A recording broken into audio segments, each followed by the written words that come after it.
start with questions. Looking at the film, did it kind of confirm what you thought, or did anything new kind of come to mind? That we were close.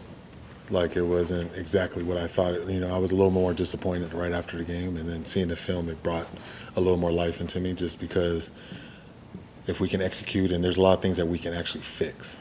So that's the bright spot that I saw in that. And talking to the team, I can tell that they were ready to hear those things, and they saw the same thing too after talking to them today. So, what were some things maybe you specifically saw when you were looking at the defense, the D-line, the linebackers, and the secondary? Just a couple things, just kind of put them in a different situation. A little bit of that.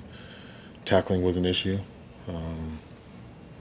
And that was a good offense that we played against. That O-line did a great job. That quarterback is going to be he's special, and they were able to run the ball. So they were able to keep us off balance, and it was a tough first game. How do you go about fixing the tackling? Just continue to stay the course like we did last season. We did exactly like we did last season this training camp. So nobody had anything to say at that time for that, and we had a few early draft picks. So I think that we're on pace for that. But just putting a little bit more emphasis on it and continuously just telling them guys about it. But I don't know if there's a certain thing that we can do, but I just feel that as long as we keep emphasizing it, they should understand. It's just getting back to the fundamentals. You just brought up the NFL draft picks you had on last year's team. Having a bunch of new guys here, how quick are you going to make decisions on, maybe this guy's starting against UNLV that wasn't starting, this last week? It depends on how the week goes. We still want to see how guys practice and come out and how they approach it. But no decisions are going to be made just because of how this game went. The outcome could have went a different way if we executed on both sides of the ball. Nico, it looked like he had to extend a lot of plays. Does that concern you a little bit? Do you think that kind of puts him in a tough spot at certain times? And how do you address that going forward?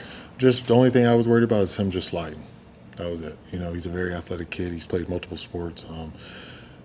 He's like a high-level athlete, so he can extend the play and go. But you guys saw a quarterback play off schedule the whole time against us, so it's not really a concerning thing.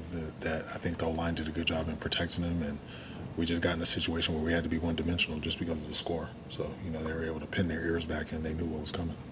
You said that talking to the guys makes you feel ready, that they're ready to move on from last week and look into the Saturday. What exactly have you heard in the locker room that's made just you feel that they ready? understanding that I'm sorry about cutting you off, that they didn't understand just the details. We got to get back to the fundamentals and the details. There's little things that we could have did better, and at every position. And when you have a thing at every position, D-line, O-line, running backs, linebackers, tight ends, safeties, corners, receivers, it turns into, if each position has a little thing, it turns into a huge amount of stuff that we have to improve on. So I think that they looked themselves in the mirror and understood that everybody has their hand in this, and we got to get better.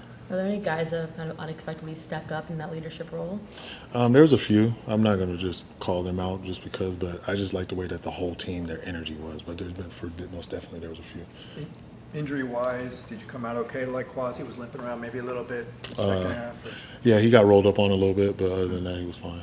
He came back and still played in the game. Nico DeValier, will he be back this week? Do we know? We're still trying to figure that out. Going back to what you said earlier about not wanting to make a decision based off one game, especially the quality of the opponent that you face, what goes into when you guys evaluate as a staff, when to make a necessary change and when to let it play out and see how things unfold for a couple of games?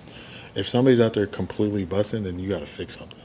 But if it's a shifty quarterback and you're missing tackles on a shifty guy, then that's not really, that's a hard thing to do, to tackle somebody with the skill set that quarterback had. He did exactly what he was doing in New Mexico here at Utah with a really good O-line. So I'm not going to just turn this whole thing over like we're done. And the biggest growth that you're going to see in a team is from week 1 to week 2. So I'm just excited that we're going to be able to get out there and actually show who we really are.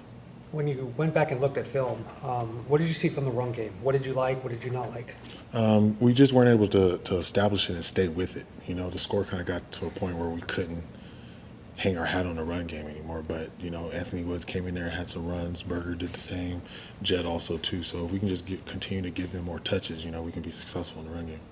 You've talked about how, you know, this team is not just Nico, but obviously there are a lot of eyes on him, especially in his first game. How have you seen him respond to both his performance and the team's? He's just a gamer. Nico's somebody that as soon as he looked at me, he was like, it's on me. And I have to let him know, like, it's not 1 on 11, you know. And that's just the kind of competitor he is. He's going to take full responsibility and full blame for everything. But we got to let him know that we do have, you know, you have people here that are playing with you. It's the ultimate team game. And, you know, everybody has to do their part to get the victory.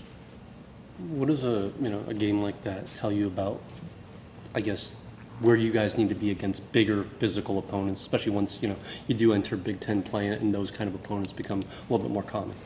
I would rather this happen now than in 3 weeks, you know. So it was good that we had the kind of opponent that we had. We knew that that man's been there for 20 years. So that team takes on his personality and they understand what it means to be a team. But we're not going to make any excuses. It was an unfortunate night for us, you know. It was tough to be a Bruin that night, and we're going to move past that and really show you what this team can do moving forward. UNLV's done a good job moving the ball early in their first 2 games. Allowing 20 first downs via a rush. What is that message to the defense to try and cut that back, especially against a team that's already had some success on the ground? Same thing. Just make sure that you guys are doing the fundamentals, you know, doing the little things. So if we can do that, that could cut the score in half. But I'm just excited for this next opportunity, you know. I'm glad that I'm not going to say I'm glad, but I'm in a better place than I was Saturday night. And the fact that the team was too this morning when I met with them, it resonated a little bit better that, you know, we have some resilient guys and they're ready to go. Roderick had that pass breakup on that drive you guys eventually stopped Utah on. What would you see out of Roderick? Especially, I remember back early in fall camp you mentioned, you know, he was a guy still knocking off the rust.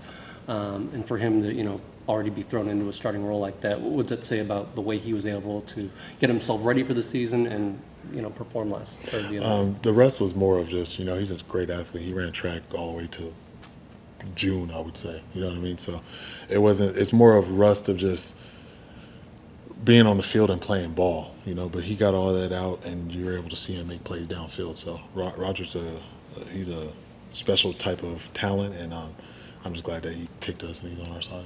I can imagine you talked to Coach Malloy. What was his take on the defense? Saturday night was completely different than Sunday morning. So it was just good that, you know, we just feel like it's fixable. There's things out there that's fixable. There wasn't anything like we can't fix. So, you know, that's what keeps you positive, is that it's fixable. You know, we can get out there and fix it, and we just got to hold these guys accountable and make sure that everybody's doing exactly what we want. What was the thing going for the field goal, 4th and 4 in the third quarter? Say it again. Going for the field goal, 4th and 4 in the third quarter? What was Yeah. kind of the thinking there? It was 4th and 4, you know. I was Okay. going for it when it was a little shorter in those situations, right? But Yeah. in that one, we had to get some points. So let's try to get something started by getting the field goal. You said that before last year's opener, you kind of had nerves, you were a little scared, but this year you were more, you know, calm. Do you still feel that same sort of composure, or any more of those nerves set in for this week? Oh, yeah, I'm good to go. It's not. I told y'all that was the first time, only time, and it was only probably that Hawaii game. It wasn't a season thing. That was the only time that I was in a situation that I never felt before on the football field. But after that, we was good to go. Yeah, last year you went to Hawaii, then you went to LSU. This year, just hop, skip, and a jump to Vegas. How much easier does that help in the game planning? Most definitely travel helps. You know, we don't have to leave on Thursday or anything like that. Those are 2 very long trips that we had last year, and we have 2 very short ones right now. We just played at the Rose Bowl, and now we're going to play in Allegiant, or Alliant. You had mentioned Utah's talent as, you know, whether it was the edge rush not being able to get there, or your own run game not being able to succeed in the way you wanted. How would you assess this offensive line group when you mentioned so many different combos that you dealt with in fall camp of putting guys together? I don't think it was a O-line issue.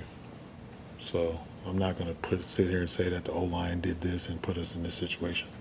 So, you know, my players played well as long as they could.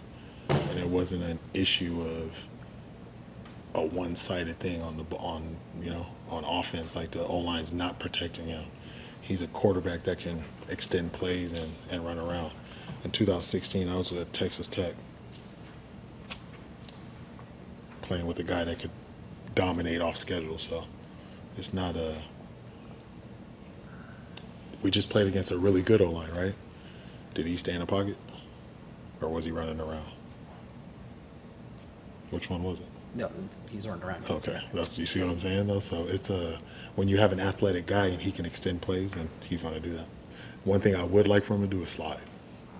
Other than that, I think he can use his athleticism to play. Thank you. Appreciate Thank you guys, appreciate it. Thank you.